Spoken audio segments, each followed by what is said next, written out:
الله وبركاته.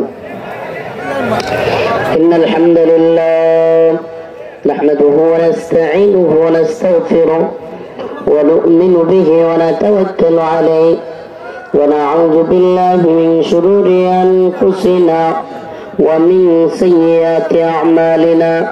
من يهده الله فلا مضل له ومن يضلل فلا هادي له.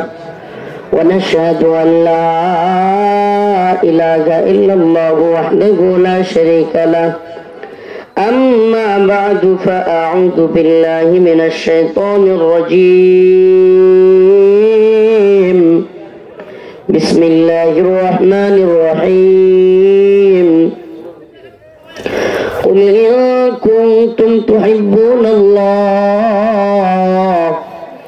فاتبعوني يحببكم الله ويغفر لكم ذنوبكم والله غفور رحيم.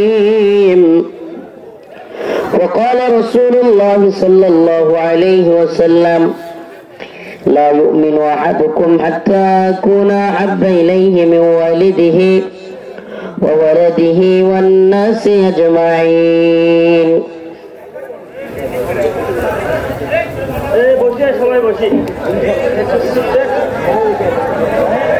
রশিদপুর মিফতাহুল উলুম কওমি মাদ্রাসা ও এতিমখানার উদ্যোগে আয়োজিত আজকের এই বার্ষিক ওয়াজ মাহফিলের সম্মানিত উলামায়ে কেরাম, সম্মানিত মুরব্বিয়ানে আযম, প্রিয় যুবক ভাইরা, স্নেহের ছোট ভাইরা, আল্লাহ রাব্বুল আলামিনের দরবারে অসংখ্য অগণিত শুকরিয়া যে মহান রব্বুল আলামিন আপনাকে আমাকে কোরআন সুন্নাহর কথা শুনবার জন্য গভীর রাত পর্যন্ত এখানে বসার জন্য ব্যবস্থা করেছেন। সেজন্য কালিমাত শুকর আদায় করে স্বতঃস্ফূর্ত আওয়াজ করে বলে আলহামদুলিল্লাহ। ও প্রিয় মুসলিম যুবক, প্রিয় ভাইরা আমার, বন্ধুগণ আমার, আমরা তখনই সফল কাম হতে পারবো, আমরা তখনই সফলতার দরজায়, সফলতার চূড়ান্ত সীমায় পৌঁছাতে পারবো যখন আল্লাহ এবং তার রাসূলের অনুসরণ আমরা করতে পারবো। আল্লাহর ভালোবাসা অন্তরের মধ্যে পৌঁছানো, অন্তরের মধ্যে তৈরি করা। আল্লাহ রাব্বুল আলামিন বলেন: কুল ইন কুনতুম তুহিব্বুনাল্লাহ, তোমরা কি আমি আল্লাহকে ভালোবাসতে চাও, ফাত্তাবিউনি, তাহলে আমার রাসূলকে অনুসরণ করো। সুবহানাল্লাহ। তাহলে আল্লাহকে ভালোবাসতে চাইলে কার অনুসরণ করতে হবে? রাসূল সাল্লাল্লাহু আলাইহি ওয়াসাল্লামকে অনুসরণ করতে হবে। কোন ব্যক্তি অনেক নামাজ পড়লো, অনেক ইবাদত করলো, কিন্তু সেই ব্যক্তি ইমানদার নয়, তার ইবাদত কবুল হবে? তার মানে আমল কবুল হওয়ার জন্য কিছু শর্ত আছে, আমল কবুল হওয়ার জন্য কিছু শর্ত আছে। কোন ব্যক্তি হাজার হাজার রাকাত নামাজ পড়লো কিন্তু তার ঈমান নাই, নামাজ কবুল হবে? কোন ব্যক্তি টানা কয়েক বছর রোজা রাখলো কিন্তু সে মুসলমান না, তার রোজা কবুল হবে? অনেক বেশি হজ করলো, হজে শরীক হইলো 50 বার 100 বার, যদিও সম্ভব না, কিন্তু কেউ যদি 100 বার হজ করে, বাইতুল্লাহ তাওয়াফ করে, কিন্তু সে যদি ঈমান না আনে, তার এই হজ কোন কাজে আসবে? তার মানে বোঝা গেল আমল কবুল হওয়ার জন্য প্রথম শর্ত ঈমান থাকা।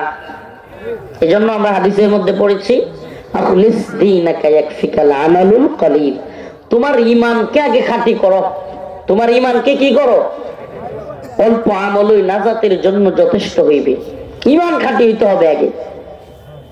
আমলের পূর্বের শর্ত হলো ঈমান থাকা। ঈমান, তাগুতকে বর্জন করা, লা ইলাহা ইল্লাল্লাহ। এ কথার মানে কি? আমি আল্লাহকে ছাড়া অন্য কোন তাগুতকে মানি না, অন্য কোন ইলাহ মানি না। আমার আল্লাহর বিরুদ্ধে গেলে আমি কাউকে মানি না, এটা লা ইলাহা ইল্লাল্লাহর অর্থ। লা ইলাহা ইল্লাল্লাহ, আমি আল্লাহকেই মানি, অন্য কাউকে আল্লাহর বিরুদ্ধে গেলে মানি না। তার মানে প্রথম শর্ত ঈমান আনা, আমল কবুল হওয়ার জন্য ঈমান থাকা। নাম্বার 2, নিয়ত সহি থাকা। ইন্নামাল আ'মালু বিন্নিয়াত, সমস্ত আমলই নিয়তের উপর নির্ভরশীল। কোন ব্যক্তি জানালা রাখলো, ঘরের জানালা, বাতাস খাবে, বাতাস খাওয়ার জন্য জানলা। আরেক ব্যক্তি জানলা রাখছে কিন্তু নিয়ত করছে ফজরের আজান মসজিদ থেকে আসবে, আমি ওই আজান শুনে নামাজে যাব। সুবহানাল্লাহ। দুইজনই জানলা কাটলো, কিন্তু একজন আজানের নিয়ত করার কারণে সে বাতাস তো খাবেই, পাশাপাশি সওয়াবও পাবে। কিন্তু যে ব্যক্তি শুধু নিয়ত করলো জানলা দিয়ে বাতাস খাবে, সে কি সওয়াব পাবে? হ্যাঁ, তার মানে নিয়তের কারণেও আমল কবুল হয়, নিয়তের কারণে আমল বরবাদ হয়ে যায়। আমরা দুইটা শর্ত জানলাম, আমল কবুল হওয়ার জন্য দুইটা শর্ত জানলাম। এক, ইমাম থাকা। দুই, নিয়তটা সহি থাকা। নাম্বার তিন, নিয়ত সহি আছে, আমলও কি বলে ইমানও আছে, নিয়ত সহি, কিন্তু রাসূলের তরিকায় হয় নাই, সব পাবে। রোজা রাখা, নফল রোজা রাখা সবের কাজ না গুনাহের কাজ? কিন্তু ঈদের দিন রাখলে, ঈদের দিন রাখলে নামাজ পড়া সবের কাজ না গুনাহের কাজ? ফজরের সময় যখন সূর্য উদয় হয় ফজরের পরে তখন পড়লে, প্রিয় ভাইরা আমার, বন্ধুগণ আমার, তাহলে আমরা কি বুঝলাম? আমলগুলো কবুল হওয়ার জন্য কয়েকটা শর্ত আছে। নাম্বার ওয়ান, ঈমান থাকা। নাম্বার টু, নিয়ত সহি থাকা। নাম্বার থ্রি, কি? আল্লাহ রসুলের তরিকায় হওয়া, রসুল সাল্লাল্লাহু আলাইহি সাল্লামের তরিকায় হওয়া। কুল ইন কুনতুম তুহিব্বুনাল্লাহ ফাত্তাবিউনি ইউহিব্বুকুমুল্লাহ ওয়া ইয়াগফির লাকুম যুনুবাকুম ওয়াল্লাহু গফুরুর রহিম।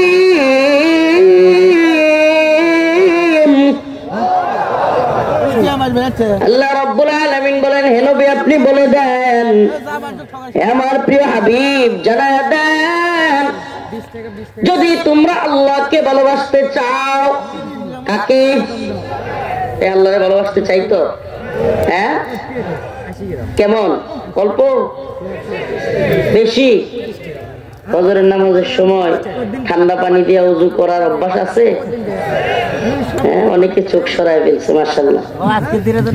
চোখ সরায় ফেলা এটা কিছুটা হইলেও ভালো মানুষের লক্ষণ। যারা চোখে চোখে তাকায় মিথ্যা বলতে পারে এরা খুব ভয়ঙ্কর মানুষ, ভয়ঙ্কর মানুষ। আরো ডিবির এই বদমাশ আমার চোখে চোখে তাকায়া এত বড় বড় ভয়ঙ্কর মিথ্যা বলছে। এই লোক তার নেতৃত্বে আমার শরীরের কাপড় খুলছে, এই লোক তার নেতৃত্বে আমার জুব্বা লুঙ্গি খুলে, এগুলো খুলে মহিলা দিয়ে জড়ায় ধরাইছে, এগুলো নিয়ে ভিডিও করছে। 4 দিন পর এই লোক আমার সামনাসামনি সাক্ষাৎ হয়েছে, বলে হুজুর আপনি 4 দিন ধরে আমার থানায়, আমি জানি না। চোখে চোখে তাকায়া, এত বড় মিথ্যাবাদী, চোখে চোখে তাকায়া, মানে রাতের আধারে মহিলাদেরকে দিয়া আমাদেরকে জড়ায় ধরাইছে, ছবি তুলছে। ও তো আর সামনে আসে নাই, কিন্তু আমি পরবর্তীতে গিয়ে শুনছি। এই মাত্র একটা নিউজ পাইলাম, যে তদন্ত ওসি আমাকে নিয়ে গিয়েছিল উত্তরা থানায়, সে গ্রেফতার হয়েছিল, এখন ওইটা পালায় গেছে। একটু আগে ওসি শাহ আলম, বাড়ি আমাদের নেত্রকোনায়, গ্রেফতার হয়েছিল উত্তরায়, এখন পালাইছে। সবগুলোকে পালাইতে হবে, আল্লাহ জালেমদেরকে ছাড় দেয় না। পালিয়ে থাকা জিন্দেগি কি কষ্টের। কাকু বুঝতেছে, কাক করেছিলেন না? ওই যে বলছিল পালাবো না। আমি গত 2 দিন ধরে মিলাইতেছিলাম, কিরি এই লোকটা অনেকে গ্রেফতার হইলো, সে গ্রেফতার কেন হয় নাই? আমি মিলাইতে পারতেছিলাম না, এতদিন কিভাবে সে পালায় থাকতে পারলো। সুবহানাল্লাহ। ওই যে দাম্ভিকতার অহংকার নিয়ে বলছিল পালাবে না, আল্লাহ বলে তুই গ্রেফতার হইলে তো তোর কথা মিথ্যা হয়ে যাবে। তুই গ্রেফতার হইলে তুই বলতে পারবি যে আমি গ্রেফতার হয়েছি, পালাই নাই। আল্লাহ কয় তোকে পালাইতেই হবে। আল্লাহ সুযোগ করে দিছে তারা পালানোর, কারণ কি ওই কথাটা আল্লাহ সত্য করবে যে তুই পালাইতে বাধ্য হয়েছিস। সুবহানাল্লাহ। এজন্য অহংকার এটা আল্লাহর চাদর, অহংকার দুনিয়ার কাউকে মানায় না। অহংকার তো আল্লাহ করতে পারেন, যিনি সবকিছুর মালিক, ঠিক কি ঠিক না? গর্ব তো আল্লাহ করতে পারেন, অহংকার তো আল্লাহ করতে পারেন। কিন্তু এই দুনিয়ায় যারা অহংকারী হয়, আল্লাহর চাদর ধরে টানাটানি করে, ক্ষমতার মালিকের চাদর সেটা ধরে টানাটানি করে, আল্লাহ তাদেরকে, এই জালেমদেরকে চূড়ান্ত পতন পৃথিবীতে দেখান, আর খিজিউম ফিল হায়াতিদ দুনিয়া, এদেরকে আল্লাহ দুনিয়ার জিন্দেগিতে লাঞ্ছিত করেন। ওয়া ইয়াউমাল কিয়ামাতি ইয়ারদুনা ইলা আশাদ্দিল আযাব, কিয়ামত দিবসে তাদের জন্য রয়েছে কঠিন শাস্তি, কঠিন শাস্তি। আল্লাহ রসুলের অনুসরণ, এটা মনে রাখবেন, আমল কবুল হওয়ার ক্ষেত্রে রসুল সাল্লাল্লাহু আলাইহি সাল্লামের অনুসরণ খুবই জরুরি, খুবই জরুরি। প্রিয় ভাইরা আমার, বন্ধুগণ আমার, নামাজ নাই, রোজা নাই, ইয়া লম্বা চুল রাইখা নামাজ রোজার দার না দাইরা যদি নিজেকে পীর দাবি করে, ওই লোক কি পীর না ভণ্ড? কথা বুঝেন? নামাজ পড়ে না, রোজা রাখে না, মহিলাদের সাথে উঠা বসা করে, আবার নিজের পীর দাবি করে, এই লোক কি পীর না ভণ্ড? আবার বলে অনেকগুলো আছে না, দয়াল বাবা কেবলা কাবা আয়নার কারিগর, কয় না, আয়না বসাইয়া দেরে নাউজুবিল্লাহ কোন। কলবের কারিগর কে? কলবের কারিগর যদি দয়াল বাবা একটু, তাহলে কত দয়াল বাবা কিনে হাসিনা গণভবনে রাখা দিত যে আগামীকালকে আমার পালাইতে হবে কিনা এটা আমার জানাইস। কথা বুঝেন নাই? দয়াল বাবারা যদি আইনার কারিগর হইতো, অনেকগুলো দয়াল বাবারে টাকা স্বর্ণ গহনা সব দিয়া হাসিনা কিনে রাখতো, যে কোন দিন আমাকে পালাইতে হবে আমার জানাই দিস, আগে ভাগে জানাইস, কিনা আমার শত্রু এটাও জানাই দিস। তাইলে দয়াল রাইনার কারিগর না আল্লাহ? বলেন না, কারিগর কে? কলবের কারিগর কে? আমি এই জন্য আমি বলি কি জানেন, দয়াল বাবা কেবলা কাবা আয়নার কারিগর, ফেরেশতারা গুরজু মারবো কবরের ভিতর। ঠিক আছে না? নাউজুবিল্লাহ। এই বর্ণামি ছাড়তে হবে, রসুলের অনুসরণ করতে হবে। রসুল সাল্লাল্লাহু আলাইহি সাল্লাম মিসওয়াক, রসুলের সুন্নাহ, 100-র উপরে হাদিস এক মিসওয়াকের জন্য। সুবহানাল্লাহ। আমরা কি মিসওয়াক করি? হ্যাঁ, মিসওয়াক করবো তো ইনশাআল্লাহ। মিসওয়াকের অনেক ফজিলত, অনেক ফজিলত। আল্লাহ রাসূল সাল্লাল্লাহু আলাইহি সাল্লাম ওয়াফাতের সময়, ওয়াফাত যখন তিনি চলে যাবেন, সেই মুহূর্তে আম্মা জান আয়েশার প্রাণের মধ্যে মাথা রেখে আম্মা জান আয়েশার এক ভাই আসলেন, হযরত আবু বকরের ছেলে, ওনার হাতে মিসওয়াক। শেষ সময়ে হাতে ইশারা করতে লাগলেন, আমাকে একটু মিসওয়াকটা দাও। সুবহানাল্লাহ। শেষ সময়, এই জন্য আমরা মিসওয়াক করবো তো ইনশাআল্লাহ। মিসওয়াকের ফজিলত, মিসওয়াকের ফজিলত অনেক বেশি। যারা নিয়মিত মিসওয়াক করে, সুবহানাল্লাহ, তাদের দাঁত তো ঠিক থাকেই, এমনকি ব্রেইনও ঠিক থাকে। সুবহানাল্লাহ। পেটের মধ্যে বদ হজম হয় না, অনেক শিফা। সুবহানাল্লাহ। অনেক রোগের মিসওয়াকের সুন্নাহ জিন্দা করবো তো ইনশাআল্লাহ। আজকে ছাত্রদেরকে 4 জন ছাত্রকে পাগড়ি দেওয়া হলো, এটাও আরেক সুন্নাহ, পাগড়ির সুন্নাহ। রাসূলুল্লাহ সাল্লাল্লাহু আলাইহি ওয়াসাল্লাম পাগড়ি পরতেন। সুন্নাহগুলো জিন্দা করা, বিদআতগুলোকে মেরে ফেলা। হায় হায়, কুল্লু বিদআতিন দালালা, বিদআত হলো পথভ্রষ্টতা। আল্লাহ রাসূল যেটা বলেছেন সেটা করব, হাদিসের মধ্যে যেটা এসেছে সেটা করব, কোরআনে যেটা বলেছে সেটা করব। রাসূলের সুন্নতকে অনুসরণ না করে অযথায় বিদআতকে প্রমোট করা কোন জাতি ধ্বংস হয়ে যাওয়ার জন্য এতটুকুই যথেষ্ট। আমরা কি বিদআত অনুসরণ করব নাকি সুন্নাহ? বলেন না, সুন্নাহ না বিদআত? আল্লাহ রাসূল সাল্লাল্লাহু আলাইহি সাল্লামের ভালোবাসা সুন্নাহর মধ্যে। আল্লাহ রাসূল বলেছেন, লা ইউমিনু আহাদুকুম হাত্তা কুনা হাব্বা ইলাইহি মিন ওয়ালিদিহি ওয়া ওয়ালাদিহি ওয়ান নাসি আজমাইন। তোমরা ততক্ষণ খাঁটি মুমিন হতে পারবা না যতক্ষণ রাসূল সাল্লাল্লাহু আলাইহি সাল্লামকে পৃথিবীর সবচাইতে বেশি ভালোবাসতে না পারবা। বাবা মা সন্তান সন্ততি সবকিছুর চাইতে বেশি ভালোবাসতে হবে রাসূল সাল্লাল্লাহু আলাইহি সাল্লামকে। যে ব্যক্তি আল্লাহ রাসূলকে বেশি ভালোবাসতে পারবে, সেই আল্লাহ রাসূলকে ভালোবাসার কারণে আল্লাহকে পাবে। সুবহানাল্লাহ। কুল ইন কুনতুম তুহিব্বুনাল্লাহ ফাত্তাবিউনি ইউহিব্বুকুমুল্লাহ ওয়া ইয়াগফির লাকুম যুনুবাকুম আল্লাহু গফুরুর রহিম। আল্লাহ রাব্বুল আলামিন বলেন, যে ব্যক্তি রাসূলকে অনুসরণ করবে সে আল্লাহকে পেয়ে যাবে, যে ব্যক্তি আল্লাহকে পেয়ে যাবে। ইউহিব্বুকুমুল্লাহ ওয়া ইয়াগফির লাকুম যুনুবাকুম, আল্লাহ পাক তার গুনাহগুলোকে maaf করে দিবেন। যে ব্যক্তি রাসূলের অনুসরণ করবে সেই ব্যক্তি আল্লাহকে ভালোবাসতে পারবে। যে ব্যক্তি আল্লাহকে ভালোবাসবে ইউহিব্বুকুমুল্লাহ, আল্লাহ তাদেরকে ভালোবাসবেন। ওয়া ইয়াগফির লাকুম যুনুবাকুম, আল্লাহ পাক তাদেরকে আমলগুলোকে, তাদের গুনাহগুলোকে maaf করে দিবেন। আল্লাহু গফুরুর রহিম,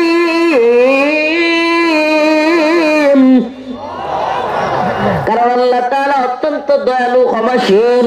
আমরা সেই আল্লাহর গোলামি করি, একমাত্র দয়াশীল ক্ষমাশীল আল্লাহর গোলামি করি। কার? চিৎকার দিয়ে বলেন কার? ভারতের গোলামি করি আমরা। হ্যাঁ, ভারত কামান বিমানের যুদ্ধের ভয় দেখাইলে আমরা ভয় পাইয়া পালায়া যাব? হ্যাঁ, ভারতরে বলবো ঠিক আছে হাসিনারই পাঠাইয়া দেন, আপনি করে ভয় পাই, হাসিনারই পাঠান তাও ভালো, বাচ্চা থাকতে চাই, গোলামি কইরা বলবো আমরা?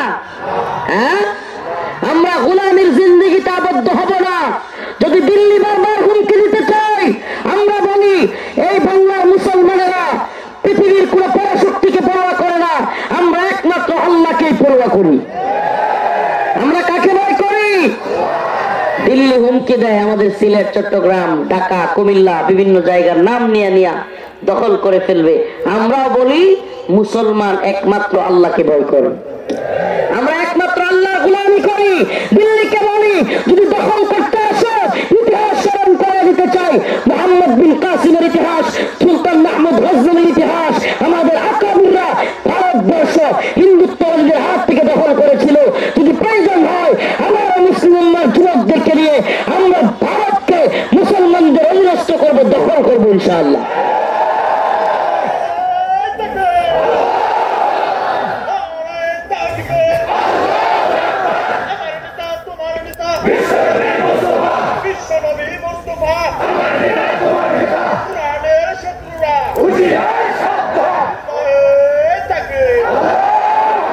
আমরা ভারতের গোলামি করি, কার গোলামি করি?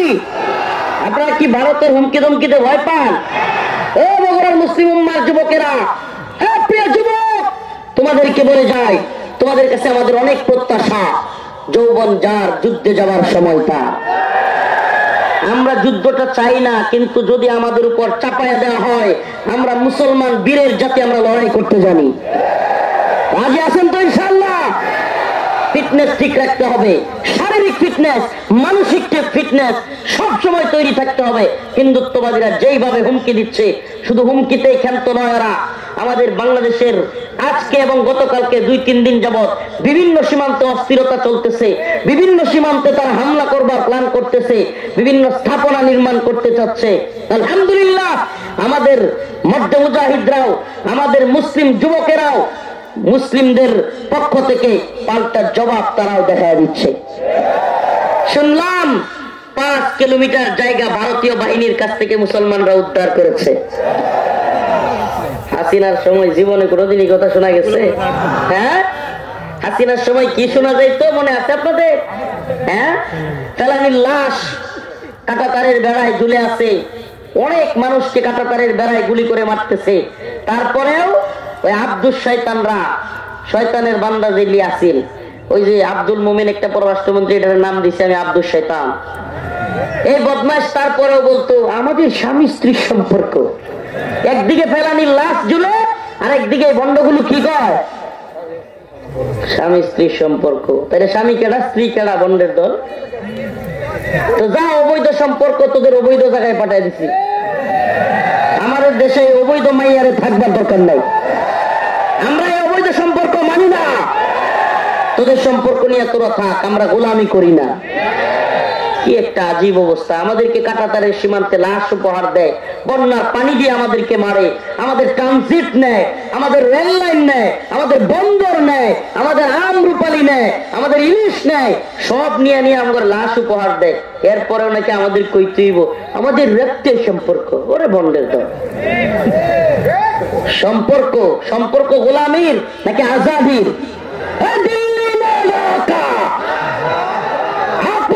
সংগ্রাম, দালালি না রাজপথ, গোলামি না আজাদি। মুসলমান আজাদি না গোলামি? আমরা আজাদি না গোলামি? আমরা আল্লাহ এবং তার রাসূলের অনুসরণ করি। মুজাহিদুনা ফি সাবিলিল্লাহ ওয়ালা ইয়াখাফুনা লাওমাতা লাইম। আমরা প্রয়োজনে আল্লাহর পথে জিহাদ করি, কোন নিন্দুকের নিন্দার পরোয়া করি না। রাজি আছেন তো ইনশাআল্লাহ? আমার নবীকে ভালোবাসেন তো? আল্লাহকে ভালোবাসেন তো? আল্লাহর ভালোবাসা, নবীর ভালোবাসা অন্তরে থাকলে পৃথিবীর কোন তাগুত জালেমের সুপার পাওয়ারের ভয় নাই। আকায়ে নামদার তাজদার মদিনা সরদারে দো আলম মুহাম্মদ আরবি সাল্লাল্লাহু আলাইহি ওয়াসাল্লাম বলেছেন, আমার উম্মতের বাহিনী যদি 12,000 হয়, কয় হাজার? আমার উম্মতের বাহিনী যদি 12,000 হয়, পৃথিবীর কোন সুপার পাওয়ার নাই যারা আমার ওই উম্মতের মুজাহিদ বাহিনীকে পরাজিত করে। সুবহানাল্লাহ। বলেছেন রাসূল সাল্লাল্লাহু আলাইহি ওয়াসাল্লাম। কেমন নবী? যার দুই ঠোঁটের মাঝখান দিয়ে জীবনে কোনোদিন মিথ্যা বলেন নাই। এটা আমরা না, শুধু মুসলমানরা না, কাফের মুশরিকরা পর্যন্ত এই কথা বলতে বাধ্য হইতো। আমাদের রসুলকে পাগল বলতো, জাদুঘর বলতো, গণক বলতো, কিন্তু কখনো রসুলকে কাফেররাও মিথ্যাবাদী বলে নাই। তাইলে আমার রসুল কি সত্যবাদী কিনা? বলেন না, সত্যবাদী কিনা? তাহলে আমার রসুল বলেছেন, আমার উম্মতের বাহিনী যদি 12,000 হয়, সুবহানাল্লাহ, কয় হাজার? 12,000 হয়, তাইলেও কোন কাফেররা পরাজিত করতে পারবে? বলেন, রসুলের কথা সত্য না মিথ্যা? নাউযুবিল্লাহ। রসুলের কথা মিথ্যা হইতে পারে? সত্য প্রমাণিত হয়েছে কি হয় নাই? বদরে, আফগানে, সিরিয়ায়, ইয়ামেনে, সব জায়গায়। সুবহানাল্লাহ। এত বড় বাহিনী নাই, ছোট্ট ছোট্ট বাহিনী। কাম মিন ফিয়াতিন কলিলাতিন গালাবাত ফিয়াতান কাসীরাতান বিইذنিল্লাহ। আল্লাহ পাক বলেন, আমার বান্দাদের বাহিনী যদি ছোট হয়, কোন দল যদি আল্লাহর উপর আস্থা এবং অবিচল ভরসা রেখে আল্লাহর পক্ষ নিয়ে দাঁড়ায় যায়, গালাবাত ফিয়াতান কাসীরাতান বিইذنিল্লাহ, বড় বড় দলের বিরুদ্ধে আল্লাহ পাক তাদেরকে বিজয়ী করবেন। ছোট্ট ছোট্ট দলকে আল্লাহ পাক বড় বড় দলের বিরুদ্ধে কি করবেন? সুবহানাল্লাহ। আমরা কি দেখতেছি বিজয় হচ্ছে কি হচ্ছে না? হচ্ছে কি হচ্ছে না? আক্রান্ত হবে, হাদিসের যেহেতু আসছে, আক্রান্ত হবে মুসলিমরা, মার খাবে মুসলিমরা, কিন্তু বিজয় মুসলিমদের। বিজয় কাদের? আফগানে বিজয়ী কারা? সিরিয়ায় বিজয়ী কারা? অচিরেই শুনবেন মিশরেও বিজয়ী হবে মুসলমানরা। অচিরেই শুনবেন মালি, সোমালিয়ায় বিরাট বড় অঞ্চল মুসলিমদের দখলে আসবে ইনশাআল্লাহ। আর বাংলাদেশেও তো আলহামদুলিল্লাহ হাসিনা নামক জালিমরে আমরা পালাইয়া যাইতে বাধ্য করছি। বিজয় আমাদের হয়েছে, ঠিক ঠিক না? ভারতীয় হিন্দুত্ববাদীদের দালালরা পরাজিত হয়েছে। পরাজিত হয়েছে কি হয় নাই? এদেশে ভারতের দালালি চলবে না, এদেশে আমেরিকার দালালি চলবে না। আমরা দালালি করি কিন্তু আল্লাহ। আমরা কার দালালি করি? আল্লাহ। আমরা ভারতের দালালি করি, আমেরিকার দালালি করি, ইসরায়েল, দ্য গ্রেট ইসরায়েল রাষ্ট্র গঠন করবার প্ল্যান, একেবারে চূড়ান্ত প্ল্যান। মুসলিম ইমানদার জানা দরকার আপনাদের এই বিষয়টা। গাজায়, ফিলিস্তিনে মুসলমানদের সর্বশেষ হাসপাতালটাকেও এরা বোম্বিং করে ঘুরাইয়া দিচ্ছে। মুসলিম যুবক সচেতন হয়ে পড়ে আছো, খবরই রাখো না। গাজার, ফিলিস্তিনের সর্বশেষ যেই হসপিটাল, সেটাকেও বোমা মেরে উড়িয়ে দেওয়া হয়েছে। মুসলমান, একজন বাবা, যারা বাবা হয়েছেন, সন্তানের উপর আঘাত আসছে, সন্তানের মাথায় বোমার স্পিনটার লাগছে, শরীর থেকে রক্ত ঝরতেছে, এই অবস্থায় বাবার কোলে সন্তান, বাবা দৌড়াচ্ছে, হসপিটাল নাই, চিকিৎসক নাই, এর চেয়ে বড় কষ্টের কিছু হইতে পারে? হ্যাঁ, এই অবস্থা আজকের ফিলিস্তিনে। এমনকি বড় কষ্টের নিউজ, ইহুদিবাদীরা যে কোনো মুহূর্তে আকসা, মুসলমানদের প্রথম কিবলা, যে কোনো মুহূর্তে তারা ধ্বংস করার জন্য চূড়ান্ত পদক্ষেপের জন্য রেডি হয়ে গেছে, যে কোনো মুহূর্তে। আমরা ইন্ডিয়াতে কি দেখেছি? আমাদের সেই সম্রাট বাবরের মুসলিমদের ঐতিহ্যবাহী মসজিদ বাবরি মসজিদকে তারা ভেঙে দিয়েছে, দেশে কি দেয় নাই? এখন ফিলিস্তিনে আল আকসাও ভেঙে দেওয়ার জন্য তার টেম্পল, দ্য গ্রেট ইসরায়েল, ইহুদিরা নির্মাণ করবার চক্রান্ত করে বসে আছে। বলেন না, আল আকসা আমাদের প্রথম কিবলা, তারা ধ্বংস করতে চায়। তারা তাদের মসিহের অপেক্ষায় আছে। মসিহ আসবে, তারা বিশ্ব শাসন করবে। সেই মসিহের নাম হলো দাজ্জাল। একদিকে ইহুদিবাদীরা দ্য গ্রেট ইসরায়েল, রাষ্ট্র গঠন করতে চায়, আরেকদিকে হিন্দুত্ববাদীরা অখণ্ড ভারত। হিন্দুত্ববাদীরা কি কায়েম করতে চায়? অখণ্ড ভারত। সেটা কি জানি না অনেকে। বাংলাদেশ, পাকিস্তান, নেপাল, ভুটান, শ্রীলঙ্কা, মালদ্বীপ কিংবা আফগানিস্তানের কিছু অংশ, এই সবগুলোকে দখল করে তারা অখণ্ড ভারত একটা রাষ্ট্র তৈরি করতে চায়, যেই রাষ্ট্রে রাম রাজত্ব কায়েম করবে, নাউজুবিল্লাহ, এবং সেটাকে শাসন করবে হিন্দুত্ববাদীরা। ও মুসলমান বগুড়া যুবকেরা, তোমাদের কাছে আমি জানতে চাই, একদিকে ইহুদিরা দা গ্রেট ইসরায়েল রাষ্ট্র নির্মাণ করতে চায়, আরেকদিকে হিন্দুত্ববাদীরা অখণ্ড ভারত নির্মাণ করতে চায়, এবং তারা মুসলমানদেরকে পদদলিত করতে চায়, মুসলমানদেরকে নির্যাতন করতে চায়। আমার জানতে চাওয়া, তোমরা কি অখণ্ড ভারত কিংবা দা গ্রেট ইসরায়েলের অধীনস্থ থেকে দাসত্বের জিন্দেগি গ্রহণ করতে চাও? হ্যাঁ, আমরা কি পৃথিবীতে আসছি দাস হইতে? আরে মুসলিমরা দাস হইতে পারে না, মুসলিমরা স্বাধীন। আন্নাল আরদ ওয়ারিসুহা ইবাদিয়াস সালিহুন, আল্লাহ বলেছেন এই জমিনের মালিক আমি, আর আমার এই জমিন উত্তরাধিকার সূত্রে ইবাদিয়াস সালিহুন, নেককার বান্দাদেরকে আমি দিয়ে দিলাম। জমিনের মালিক কে? এখন ওয়ারিস সূত্রে আল্লাহ পাক কাদেরকে দিবেন? মুমিনদেরকে। সুবহানাল্লাহ। তাইলে পুরো পৃথিবীর বর্তমান ওয়ারিস সূত্রে মালিক কে? কইতেও ভয় লাগে না? আরে আমেরিকার মতো super power, Israel, Bharat, Russia, চীন, এতগুলোর মধ্যে আমরা কমো আমাদের পৃথিবী। ও মুসলমান, কবির ভাষায় বলতে চাই, আসসিনু লানা ওয়াল আরাবু লানা ওয়াল হিন্দু লানা ওয়াল কুল্লু লানা। সব মুসলমানদের, ওই চীন আমাদের, ভারত আমাদের, আরব আমাদের, রাশিয়া আমাদের। আমাদের ছিল মুসলমানরাই শাসন করবে, কেননা কোরআনের শাসনই হলো ইনসাফের শাসন। ইহুদিদের শাসন ইনসাফের শাসন, হিন্দুদের শাসন ইনসাফের শাসন। যদি মুসলমানরা শাসন করে, পৃথিবীর অন্য ধর্মাবলম্বীরাও শান্তিতে থাকবে, সুখে থাকবে। ন্যায়, ইনসাফ, শান্তি, কামিয়াবি তখনই আসবে যখন গোটা পৃথিবী কোরআনের শাসন কায়েম হবে। পৃথিবীতে কোরআনের শাসন কায়েম হোক, চান কি চান না? চান কি চান না? এই তন্ত্র মন্ত্রের জাহালাতের শাসন চান নাকি কোরআনের শাসন চান? বলেন না, কোন শাসন চান? সমাধান চাও যদি জীবনে মরণে, ফিরে যাও খুঁজে নাও, চোখ রাখো কোরআনে। সমাধান, সমাধান চাও যদি জীবনে মরণে, খুঁজে নাও, ফিরে চাও, চোখ রাখো কোরআনে। তবে পাবে সুখ শান্তির ঠিকানা, তবে পাবে সুখ শান্তির ঠিকানা, যদি মেনে নাও তুমি মনে প্রাণে। সমাধান, সমাধান চাও যদি জীবনে মরণে, খুঁজে নাও, ফিরে যাও, চোখ রাখো কোরআনে। ঘরে বলো কি বারাস্তে বলো, ঘরে বলো কি বারাস্তে বলো, অশান্তি দূর করে শান্তি আনে। সমাধান, সমাধান চাও যদি জীবনে মরণে, ফিরে যাও, খুঁজে নাও, চোখ রাখো কোরআনে। রাজি আছেন তো ইনশাআল্লাহ? আমরা কোরআন চাই। আমরা কি চাই? আল্লাহর জমিনে আল্লাহর শাসন। কোনটা? এই স্লোগান হবে, আল্লাহর জমিনে আল্লাহর আইন, বাস্তবায়ন ফরজে আইন। পারবেন তো? আমি বলবো আল্লাহর জমিনে আল্লাহর আইন, আপনারা বলবেন বাস্তবায়ন ফরজে আইন। পারবেন তো? আল্লাহর জমিনে আল্লাহর আইন। হয় না দেখি? শয়তানের আইন চান? ইমাম থাকবো? আব্রাহাম লিঙ্কনের আইন চান নাকি কোরআনের আইন?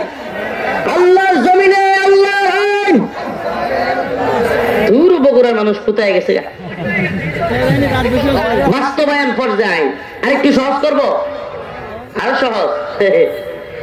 ইম্মা শরিয়া ও ইম্মা শাহাদা, হয়তো শরীয়ত নয়তো শাহাদাত। আমি বলবো হয়তো শরীয়ত, আপনারা বলবেন নয়তো শাহাদাত। এটা পারবেন? হয়তো শরীয়ত, হয়তো শরীয়ত। কারণ আরবি পারবেন না একটু? আমরা বলবো ইম্মা শরিয়া, আপনারা বলবেন ওয়া ইম্মা শাহাদা। ইম্মা শরিয়া, মাশাআল্লাহ, ইম্মা শরিয়া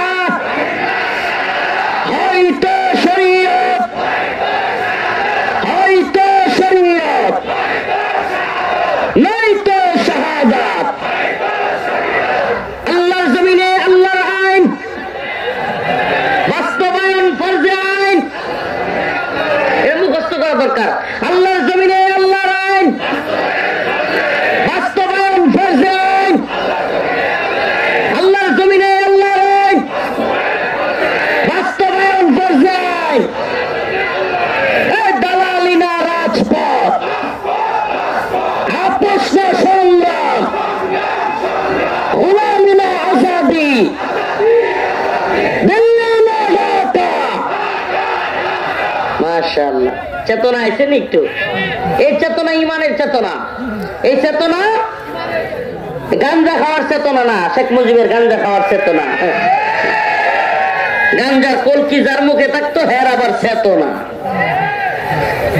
বাঙালি চেতনা, শেখ মুজিবের চেতনা, মুক্তিযুদ্ধের চেতনা, অনেক চেতনার ট্যাবলেট হাসিনা 16 বছর বিক্রি করছে। এই চেতনার ট্যাবলেটের ব্যবসা বন্ধ, তোর দোকান বন্ধ কর। চেতনার ব্যবসা বন্ধ। এবার চলবে ইমানের চেতনা। কিসের চেতনা? রাসূলের চেতনা, দ্বীনের চেতনা, কোরআনের চেতনা। তাকবীর, তাকবীর। কোরআন সুন্নাহ যেখানে। মাশাআল্লাহ, মাশাআল্লাহ। কুল ইন কুনতুম তুহিব্বুনাল্লাহ ফাত্তাবিউনি ইউহিব্বুকুমুল্লাহ ওয়া ইয়াগফির লাকুম যুনুবাকুম ওয়াল্লাহু গফুরুর রহিম। অনেকগুলো একটা ঘুম দিছে দিয়া কই কিশোর বয়স কিয়ামত শুরু হয়ে গেল নি। অনেকগুলো অনেক লোকেরা চেহারার মধ্যে ঘুম, হঠাৎ করে চিৎকার শুনে রাখছে, কিরে কি অবস্থা? এটা ঘটনা শুনছিলাম হুজুরের কাছ থেকে। কালেকশন চলতেছে মাঠের মধ্যে। হুজুর দীর্ঘক্ষণ কথা বইলা, আপনাদের মধ্যে কে আছেন যে মাদ্রাসার জন্য 20,000 টাকা দিবেন? অনেকক্ষণ কইতেছে কেউ নাই, কেউ নাই, কেউ নাই। হঠাৎ করে এক লোক দাঁড়াইছে, সবাই তাকবীর দিচ্ছে, লিল্লাহি তাকবীর। হুজুর আমার প্রশ্ন ধরছে, বেচারা উঠছে ঘুম থেকে হঠাৎ করে ইস্তিনজার জন্য, কিন্তু হুজুরে ভাবছে যে কি 20,000 টাকা। তো এখন আপনারা অনেকে চিন্তা করতেছেন, কিরে এত চিৎকার এত রাত্রে ঘুম ভাঙ্গা। সুবহানাল্লাহ, এই চেতনা ইমানের, এই জাগরণ ইসলামের। এই যে শহীদ শহীদ, একটা জিনিস হাস্যকর লাগছে। এবার শহীদ জিনিসটা তো কাফের মুশরিকদের সাথে যায় না, সেকুলারদের সাথে যায় না। শহীদ জিনিসটা আসছে তো কোরআন থেকে। সুবহানাল্লাহ, শহীদদের নামে কোরআন তিলাওয়াত না করায়া, এতিমদেরকে না খাওয়ায়া, শহীদদের নামে ওই রাহাত ফাতে আলী না কি খান বন্ডরে আইনা গান করায় শহীদের নামে, বন্ডামি। এগুলো বাদ দেন, তাহলে ইমানের চেতনা থাকবে না। এই চেতনার মধ্যে আবার কি কয় যে এই ভেজাল ঢুকে যাবে। চেতনার মধ্যে কি ঢুকে যাবে? ভেজাল ঢুকে যাবে। ইমানের চেতনা যতদিন ইমানের সাথে থাকে, যতদিন আপোষহীনতার সাথে থাকে, ততদিন কেউ পরাজিত করতে পারে না। তো আজকের আলোচ্য বিষয় আমার যেটা ছিল, আল্লাহ রাসূলের সুন্নাহর অনুসরণ করা। কার অনুসরণ? আবার প্রথম থেকে বলি, মনে আছে? মনে আছে? আমল কবুল হওয়ার জন্য শর্ত ঈমান থাকা। নাম্বার 2 নিয়ত সহি হওয়া। মাশাআল্লাহ। নাম্বার 3 সুন্নাহ অনুযায়ী হওয়া। সুন্নাহ অনুযায়ী না হইলে ঈমান থাকলেও নিয়ত থাকলেও আমল কবুল হবে।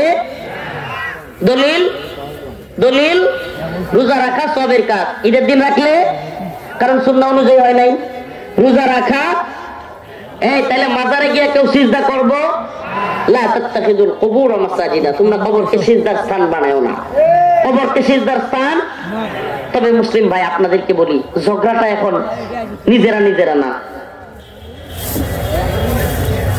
ঝগড়াটা এখন নিজেরা নিজেরা না, ঝগড়াটা হবে কাফের মুশরিকদের সাথে। কাদের সাথে?